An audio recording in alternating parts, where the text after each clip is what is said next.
नमस्कार दोस्तों, रूबी लोकगीत में आप लोग का बहुत बहुत स्वागत है। तो मैं एक शादी का गीत गाने जा रही हूँ जो बारात द्वार पे आता है उस समय का गीत है। आप लोग ध्यान से सुनिए और कमेंट में बताइए गीत कैसा लगा। जो भी चैनल पे नया है प्लीज़ चैनल को सब्सक्राइब कर दीजिए और जुड़े रहिए चैनल के साथ में। आप लोग का बहुत बहुत धन्यवाद। कहवा से अइले बरियतिया त कहवा में सोर भइले हो। कहवा से अइले बरियतिया त कहवा में सोर भइले हो। रामा के करा दुआरे बाजन बाजेत मड़वाया जोर भइले हो। रामा के करा दुआरे बाजन बाजेत मड़वाया जोर भइले हो। अवध से अइले बरियतिया जनकपुर सोर भइले हो। अवध से आइल बरियतिया जनकपुर में सोर भइले हो। रामा जनक दुआरे बाजन बाजे तमड़वा अजोर भइले हो। राम जनक दुआरे बाजन बाजे तमड़वा अजोर भइले हो।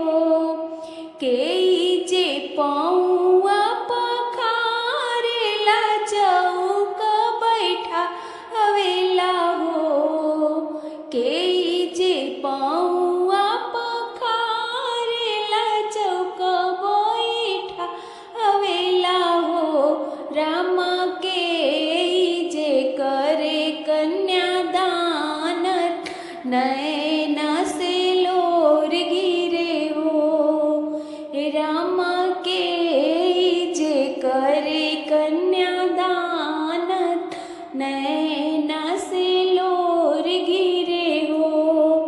राजा जनक पौआ पखारत चौका बैठावेल हो।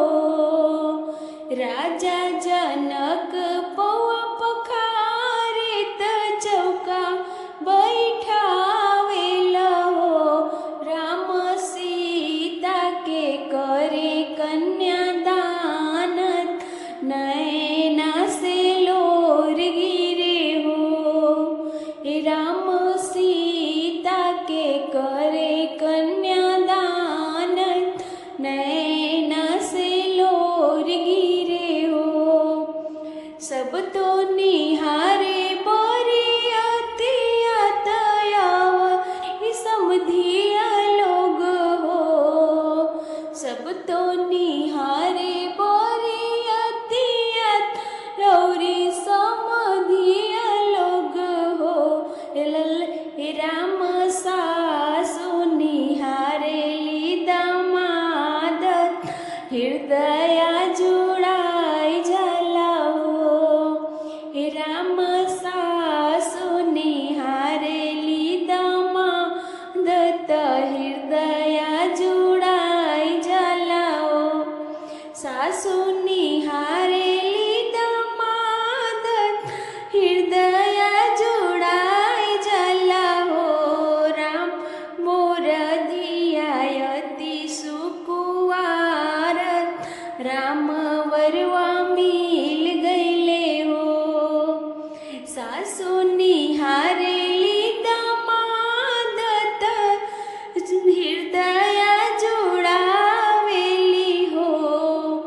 राम मोर धियायति सुकुवार हृदया जुड़ाई जाला हो।